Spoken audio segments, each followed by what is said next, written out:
contradiction au nom de Jésus-Christ de Nazareth. Je laisse tout entre tes saintes mains. Que le nom de Jésus soit loué à jamais. Amen.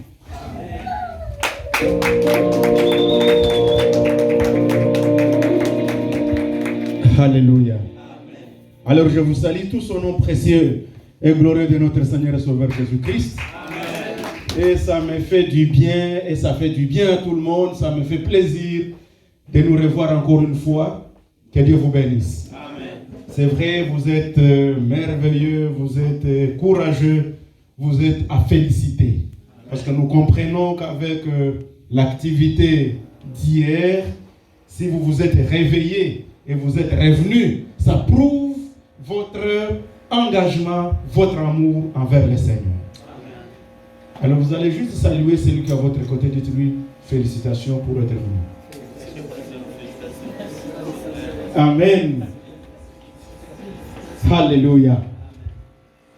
Alors je ne vais pas aller très loin, mais je vais quand même parler des petites choses avant qu'on puisse lire la parole de Dieu. Vous savez, la semaine qui s'en vient, comme on le dit souvent ici, c'est une semaine qu'on appelle communément une semaine d'Halloween. L'Halloween, c'est une célébration, c'est une journée. Halloween, c'est une contraction de deux mots en anglais. Hallow, evening, qu'on a généralement appelé les soirs des saints. Et de cela, on en a créé ce qu'on appelait communément la fête de la Toussaint, c'est-à-dire tous les saints. C'est une journée en Amérique du Nord et même dans certains pays de l'Europe, surtout en Scandinavie, où l'on se rappelle, où l'on célèbre pratiquement les morts. Et quand vous allez dans des écoles ces derniers temps, même si vous n'y allez pas, vous avez des enfants, c'est tellement chaud qu'on s'occupe des citrouilles, et vous devez décorer les citrouilles, et les araignées, tout ça. Toutes ces affaires-là, même si vous ne voulez pas de ça, je veux bien vous dire que c'est une très grosse journée dans des écoles quand vous êtes en Amérique du Nord. Et là, s'ensuit une autre activité qu'ils appellent communément les déguisements. C'est-à-dire, vous allez porter, je ne sais pas, des costumes, des fois des sorciers, des monstres. D'ailleurs, les grands mots là, c'est monstres. Des monstres et autres. Et ce qui est curieux dans cela, c'est que selon la tradition, les enfants étant habillés comme des monstres, comme des sorciers, en costume comme vous voulez, ils peuvent passer les soirs auprès des portes pour entrer de frapper, d'accueillir. Ah, très bien. Ils sont en train de chercher les bonbons et il y a pasteur Boss qui a ajouté le mot trick-treating. En d'autres termes, ça veut dire où tu amènes un bonbon, où tu as un sort. C'est comme ça que ça fonctionne. C'est-à-dire que quand les enfants arrivent chez vous, vous devez nécessairement donner les bonbons. Si vous ne donnez pas, vous avez un sort. Quel sort? Un mauvais sort. Oui. Je sais que c'est une culture à laquelle vous n'êtes pas habitué. Mais je vais juste vous dire ça pour comprendre que pour nous les enfants de Dieu, nous ne célébrons pas les morts. Nous célébrons la résurrection d'un homme qui est le Seigneur Jésus-Christ. C'est-à-dire que nous n'avons plus de mauvais sorts sur nous. Nous avons déjà reçu la grâce. La grâce est une très grande bénédiction. Et quand vous comprenez que nous avons reçu la grâce, nous célébrons la résurrection d'un homme qui s'appelle Jésus-Christ. Moi, j'aime toujours me poser des questions et j'aime chercher des réponses. Je me posais plusieurs questions à un certain moment et ma plus grande préoccupation, c'était de savoir Jésus était venu et tout le monde l'attendait et c'était une grande joie de le recevoir. Mais curieusement, ce même Jésus-là, il s'est décidé encore de retourner au ciel. Heureusement, c'était après sa résurrection. Il est ressuscité et il est allé au ciel. Mais regardez, lorsque Jésus, il laisse les disciples, Luc 24, 49 à 51, il dit quelque chose de très important. La Bible nous dit, après les avoir bénis, il fit enlever au milieu d'eux. Jésus est venu nous bénir. Et cette bénédiction-là, je veux que chacun de nous comprenne qu'avec Jésus, je suis déjà béni. L'ayant comme Seigneur et Sauveur, j'ai reçu la bénédiction dans ma vie. Cependant, quand il part, il leur dit, je reviendrai. Pour que là où je suis, vous y soyez aussi. Et j'aime que chaque enfant de Dieu mette à l'esprit tous les jours de sa vie que Jésus revient. Amen. Nous pouvons travailler, nous pouvons faire tout ce que nous voulons, mais rappelons-nous, ou en d'autres termes, n'oublions pas que nous sommes là, mais en un clin d'œil. Quand l'Église peut partir. Et là, j'ajoute ce que j'aime aussi, et j'aime l'annoncer, et je veux vous le rappeler. L'Église n'attend pas la fin du monde. Parce que, au vu de ce qui se passe aujourd'hui, vous savez qu'aujourd'hui, Israël est en pleine guerre. En pleine guerre. Or, quand nous lisons la Bible nous dit que notre horloge, pour savoir la fin du monde arrive, que Jésus revient, c'est Israël. Et quand vous regardez, depuis 1967, que la nation, depuis 1948, qu'Israël existe comme nation, ils n'ont jamais connu une guerre aussi atroce comme celle qu'on est en train de vivre aujourd'hui. Je ne sais pas si vous vous rappelez de ça, si vous suivez les informations. La guerre qu'on suit actuellement entre Israël et les Hamas, c'est une guerre qu'il ne faut pas prendre à la légère. Or, la Bible nous renseigne, elle nous montre qu'il arrivera un moment donné où toutes les nations de la terre vont se liguer contre Israël en guerre. Et quand toutes les nations se liguent contre Israël, la Bible nous dit, ça ne s'appelle pas autrement que ce qu'on appelle Armageddon. Armageddon, c'est-à-dire Ar, en hébreu, c'est la montagne, et Guidon, c'est-à-dire une guerre qui se passera sur la montagne de Megiddo. Et cette guerre-là aura lieu quand l'Église sera déjà enlevée. Donc comprenez que les signes que nous sommes en train de voir nous prouvent, bien aimés dans le Seigneur, que notre Seigneur est proche. Alors soyons prêts. Amen. Nous n'attendons pas la fin du monde. Nous attendons l'enlèvement de l'Église. Amen. Amen. Il arrive que des fois les chrétiens commencent à avoir peur. Les chrétiens non informés.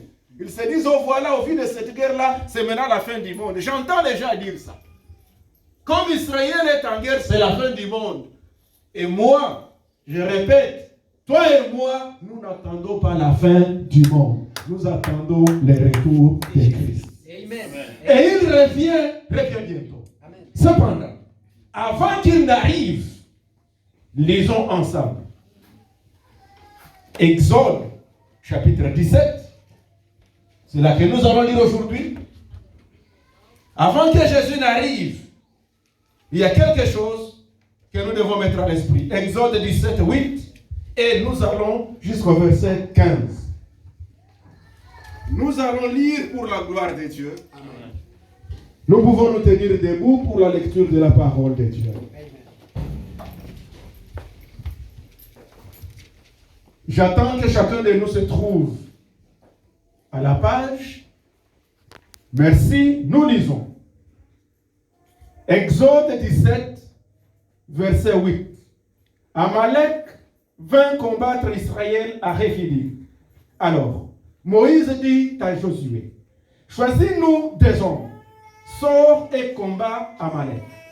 Demain, je me tiendrai sur les sommets de la colline, la verge de Dieu dans ma main. Josué fit ce que lui avait dit Moïse pour combattre Amalek. Et Moïse, Aaron et Hur montèrent au sommet de la colline. Lorsque Moïse élevait la main, Israël était le plus fort. Et lorsqu'il baissait sa main, Amalek était le plus fort.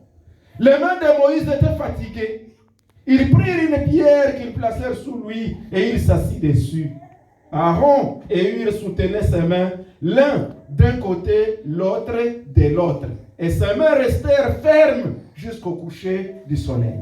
Et Josué vainquit Amalek et son peuple au tranchant de l'épée.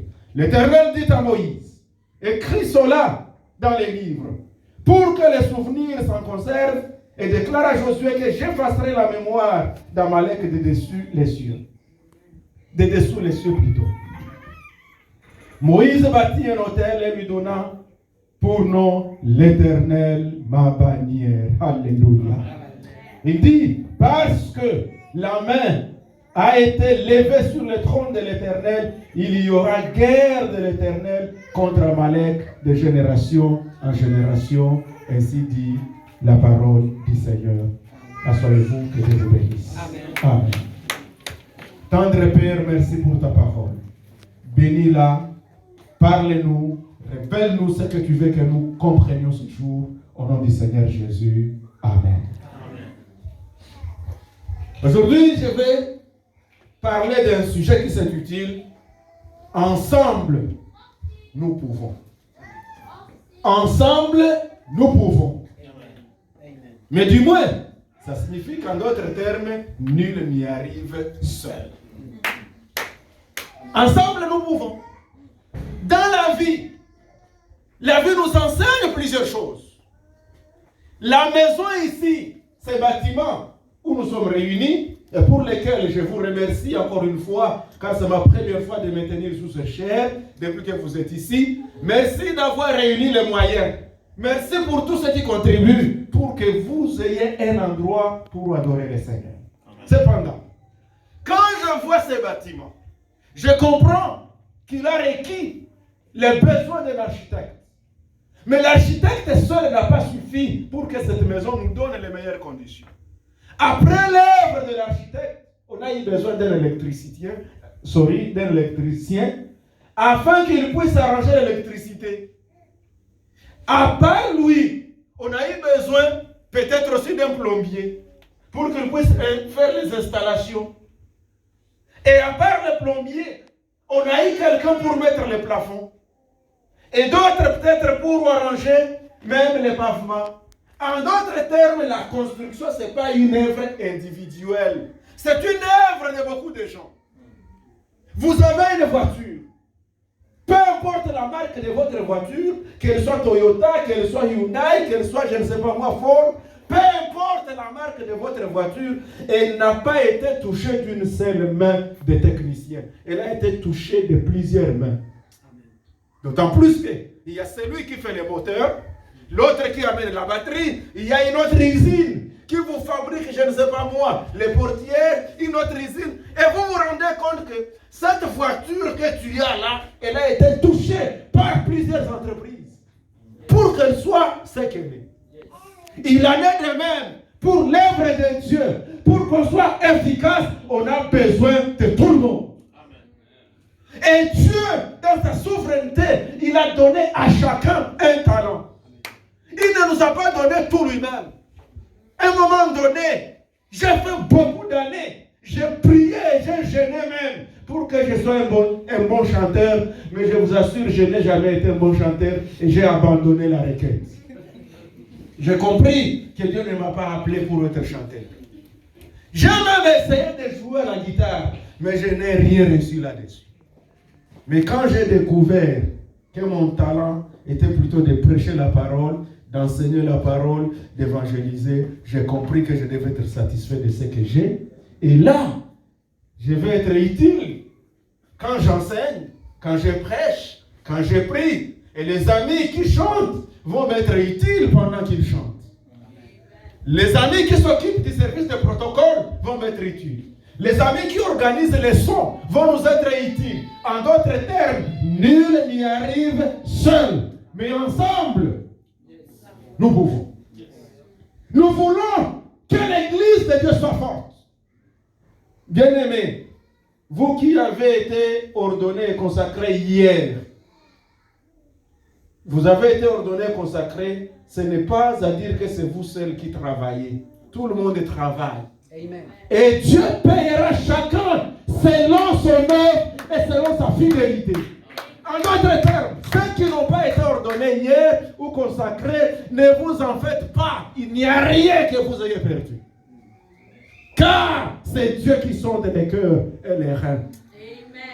Il bénit chacun selon qu'il les fait. La Bible nous dit que Moïse, un jour, pendant qu'il conduisait Israël, il venait du désert. Et pendant qu'il sortait du désert, il venait de donner de l'eau à boire aux enfants d'Israël.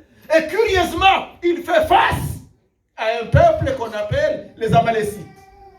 La tribu ou les clans des Amalek. Et quand il arrive là, qu'est-ce qui se passe? La Bible nous dit, Amalek vint combattre Israël à Rephidim. Dans la vie chrétienne, que vous le vouliez ou pas, le combat sera toujours là. Tu peux être le plus gentil possible que tu sois. Et je m'imagine une chose.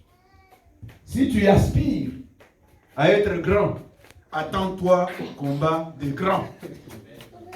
Si tu aspires à être Premier ministre, attends-toi au combat des opposants. Il est là, il est proportionnel au degré des rêves que tu as. Vous rêvez être un homme grand, attendez-vous à cela. Mais une chose est sûre, c'est que l'Éternel combattra pour vous, si seulement vous vous tenez de son côté. Amen. Alléluia. Et Moïse, de tout puissant qu'il a été, je le répète et je le répéterai toujours, lisez toute la Bible de Genèse à l'Apocalypse, à part Jésus-Christ qui est Dieu tout-puissant, il n'y a pas un homme comme Moïse. Amen. Il n'y a pas un homme comme Moïse. Les seuls qui parlaient avec Dieu face à face. Et l'Éternel dit, à vous tous, je peux vous parler dans les songes, dans les rêves, mais avec mon serviteur Moïse, on se parle bouche à bouche comme on parle à son âme. Un homme puissant, un homme fort. Moïse, le seul qui a écrit la loi, le seul qui est respecté dans toutes les trois grandes religions monothéistes. Là, j'ai cité le christianisme, le judaïsme et l'islam. Les trois grandes religions monothéistes ont un point commun. L'homme qui les respecte tous, c'est Moïse. Amen. Cet homme-là, il a dirigé plus de 600 000 personnes. On n'a jamais connu un leader comme Moïse. Tu veux être mon leader, il faut bien lire Moïse. On n'a jamais connu un homme humble comme Moïse. Et même Dieu le témoigne, sur la face de la terre, on n'a jamais connu un homme doux comme Moïse. Mais quelles que soient ses qualités, il se trouve, il s'affronte devant un combat.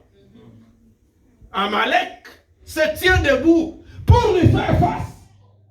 Tout le monde savait l'histoire de Moïse, d'où il est venu et ce qu'il est. Mais, imaginez-vous, Amalek s'étend devant lui. Et Moïse comprend une chose. Et nul n'y arrive seul. Ce combat ici, j'ai besoin des autres. Qu'est-ce qu'il fait? Il organise les combats. Il dit, Josué, tu es le général d'armée, toi tu vas au champ de bataille. Josué descend au champ de bataille. Il organise l'armée qui vont aller au front, qui vont faire ça et ça et ça. Et de ce côté-là, tout bien arrangé. Moïse dit aux autres, moi je vais monter sur la colline. Sur la colline, c'est-à-dire quoi? Je vais aller parler à Dieu. Je vais parler au Père. pendant que toi tu es là, Josué, moi je monte. Mais je ne vais pas seul. Il prend Aaron et il dit, allons-y ensemble. Vous voulez construire une bonne église, un centre Sinaï, vous l'avez appelé du mot Sinaï, mettez à l'esprit Sinaï, là vous avez la vision de Moïse. Amen. Moïse est monté au mont Sinaï. Monter au mont Sinaï, c'est-à-dire, on est à genoux. On est à genoux, on fait quoi? On lève les mains. Quand on lève les mains, en tant qu'humain, ça peut se fatiguer. C'est quand ça se fatigue qu'il dit, Aaron, viens prendre ici. Il dit, Hur, viens me tenir ici. Mais ça ne suffit pas. Je dois savoir sur quoi je suis assis. Il s'assit sur le rocher, la pierre, c'est-à-dire qui est Jésus-Christ. Moïse, il s'assoit et il lève les mains. Mais la guerre se passe où? Dans la vallée où est Josué. Est-ce que vous comprenez cette complicité? Et la Bible nous dit que pendant que Moïse avait les mains levées devant l'Éternel, Josué gagnait les combats. Alléluia. Mais quand il baissait, c'est Amalek qui gagnait. Alors la solution c'est quoi? Nous devons rester toujours les mains levées. Quand on se fatigue ou pas, on doit rester les mains levées. Yes. Pendant l'été, pendant l'hiver, pendant l'automne, au printemps, laissons les mains. Yes. Est-ce que quelqu'un me comprend? Yeah. Merci. Regardez. Quand nous lisons ce texte, de nouveau, première chose, pour que les mains restent levées, maintenant je vais me poser une question. Pendant qu'on soutenait Moïse, est-ce que ses mains se fatiguaient ou elles ne se fatiguaient plus? Bien sûr, les mains restaient toujours parce qu'elles sont toujours élevées comme ça. Mais comme les mains sont fatiguées et on est en combat, on fait quoi? On supporte, gloire au Seigneur Jésus. Alléluia. Ça signifie quoi? Ça requiert de la patience pour que l'œuvre de Dieu aille de l'avant, pour que ton foyer aille de l'avant, pour que ta famille soit forte. Ça requiert de la patience. Peu importe ce que tu ressens, sois patient jusqu'au bout. Jésus revient bientôt. Peu importe les épreuves, peu importe les souffrances, peu importe ce que tu vois, reste à ton poste. C'est lui qui combat pour toi. La Bible nous dit, celui qui garde Israël ne dort et ne sommeille jamais. Je vous dis, Jésus revient bientôt. Jésus revient bientôt. Soyons fermes. Je ne vous dis pas que c'est facile. Et je ne pourrai jamais vous le dire que c'est facile. Mais une bonne nouvelle, c'est que tu n'es pas seul. Amen. Il y a quelqu'un à tes côtés, il s'appelle Jésus. Donc, première chose, pour que nous puissions y arriver, ensemble, soyons patients. Amen. Et Colossiens 3:13 dit, supportons-nous les uns les autres.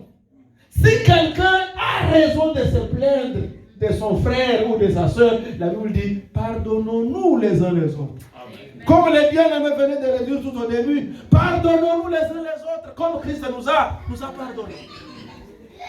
Ainsi, pardonnons-nous aussi. Cette église a besoin du pardon mutuel. On a besoin de se supporter. Nous sommes tous encore dans la chair. Je vous dis, si un homme comme Moïse pouvait aussi se fatiguer, à combien plus forte raison toi et moi? Qui es-tu? Qui suis-je? Et quand je lis Moïse, Je m'étonne de beaucoup de choses, moi, là. Moïse parlait avec Dieu. Mais Dieu ne lui disait pas tout. C'est curieux. Quand vous lisez, nous sommes toujours là, chapitre 18. Si je peux circonscrire mon texte dans son contexte, je me rends compte qu'il y a ce que j'appellerais les contextes proches. Ce sont les versets, chapitre 17, premier verset jusqu'au verset 8. Mais il y a également le chapitre 18, premier verset et suivant. Alors, je m'en vais au deuxième contexte proche. Là, on dit, après ceci, Moïse reçoit la visite de son beau-père. Son beau-père qui s'appelait Jéthro. Jéthro, c'était un sacrificateur. Un sacrificateur de matin. Là où Moïse était parti quand il fuyait Pharaon, c'est là qu'il a trouvé aussi une femme éthiopienne qu'il a prise là-bas. Il s'est marié à une Africaine là-bas et il est resté avec sa femme, il en a eu des enfants. Mais quand il devait maintenant aller voir Israël pour les libérer, il dit à son beau-père, vous restez avec ma femme et les enfants, parce que moi je m'en vais au front. Je ne veux pas aller avec les enfants au front. Alors Moïse est resté. Maintenant, quand son beau-père a appris que Moïse venait maintenant avec le peuple, le beau-père qui prend sa femme dit, allons pour aller à la rencontre de ton mari. Et maintenant, Jéthro s'en va avec les enfants et arrive, il trouve Moïse débordé par le travail. Les gens viennent le matin pour qu'ils tranchent de l'affaire. Tellement volé ceci, tellement perdu ça. Ceci est arrivé, on a eu des conflits. Et Moïse qui devait résoudre les problèmes de 600 000 personnes, et plus lui-même chaque jour. Et Moïse qui parle avec Dieu, mais Dieu ne lui dit pas, Moïse, ce travail va te tuer. Dieu ne dit pas à Moïse, fais la division des tâches du travail. Dieu ne le dit pas. Écoutez-moi très bien. Je vais vous dire qu'il y a des choses que Dieu ne te dira pas, même si tu pries avec lui, qu'il n'utilisera que quelqu'un d'autre pour te le dire. Parce qu'il faut que tu apprennes que toi-même tu ne peux rien. Amen. Amen. Mon fils, tu ne peux rien toi-même. Moi, je ne puis rien. Vous ne pouvez rien. Vous ne pouvez rien. Mais ensemble, nous pouvons avec Dieu. Alors, Moïse continue son travail. Il ne dort pas. Il n'a pas le temps de se reposer. Fatigué à mort, mais il ne sait quoi faire. Et pourtant, quelqu'un qui parle avec Dieu chaque jour. Et son beau-père qui arrive lui dit, mon fils, ce travail va te tuer. Je te donne un conseil. L'esprit là que tu as sur toi, choisis au moins 70 personnes. Cet esprit-là, ces gens-là, tu leur donnes une portion de l'onction que tu as. Et tu fais la distribution des tâches. Comme ça, celui-ci va s'occuper des dossiers de 100 personnes, celui-ci des dossiers de 1000. Donc, il y a déjà un échelonnement des activités. Donc, si c'est un petit problème, un groupe, un chef de 10 le résout.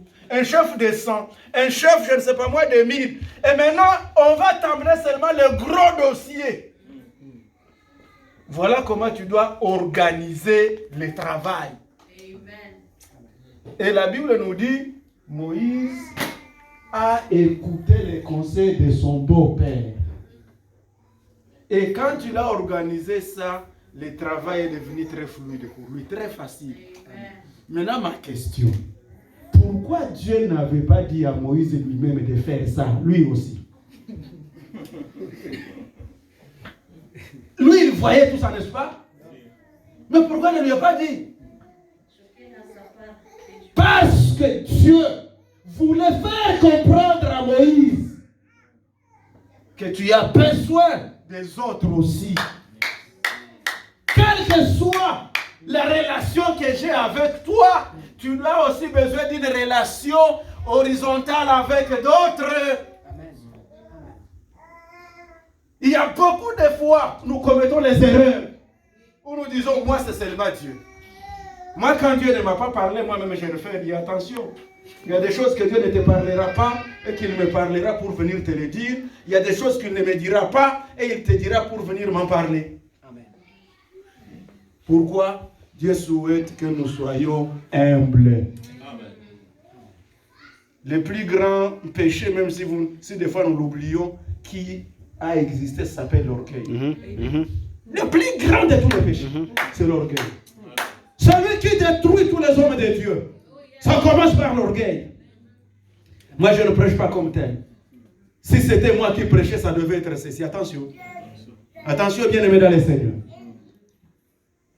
L'orgueil, nous devons bannir ça. Et comment on commence à combattre l'orgueil? C'est quand on comprend que je suis encore un humain et qu'il y a quelqu'un d'autre qui peut aussi m'aider. Moi, j'ai parlé à un ami, je lui ai dit, moi j'ai commencé à avoir peur de cette Bible. Parce que, à un moment donné, j'avais tellement une révolution de connaître la Bible. J'ai pris d'abord une décision de la lire de Genèse 1 jusqu'à Apocalypse 22, 21. J'ai lu chaque verset, je l'ai lu du début à la fin. Mais je me suis rendu compte que ça ne suffisait pas pour que je comprenne. Qu'est-ce que je me suis dit? Je vais faire une école biblique. Je suis allé à l'école biblique. J'ai terminé l'école biblique, mais je me suis rendu compte qu'il y avait des choses que je ne comprenais pas. Je me suis dit, maintenant, qu'est-ce que j'ai fait? Je vais plutôt aller à une faculté de théologie à l'université. J'ai pris mon temps. J'ai commencé. J'ai fait 5 années à l'université. Je me suis dit peut-être, c'est parce que je ne lisais pas en hébreu et en grec que je ne comprenais pas ça. J'ai appris l'hébreu. J'ai lu l'hébreu et je me suis arrangé pour avoir les meilleurs scores en hébreu et en grec. Et je me suis dit, bon, peut-être, quand je vais commencer à faire ma propre traduction, là je vais mieux maîtriser la Bible. J'ai fait ça. J'ai même écrit mon mémoire, un travail de licence, j'ai fini. J'ai écrit ça en Ancien Testament et j'ai voulu même faire tout en hébreu. Et là, je suis à quelle recherche? D'être à mesure de connaître tout ce que dit la Bible. Un jour, je suis au cours, je trouve des grands professeurs d'université qui ont de grandes thèses de doctorat, de grandes universités, des grandes universités de Genève, de l'université de Strasbourg. Et ce professeur-là, quand il vous enseigne la Bible, tu as l'impression comme si c'est eux qui étaient avec Moïse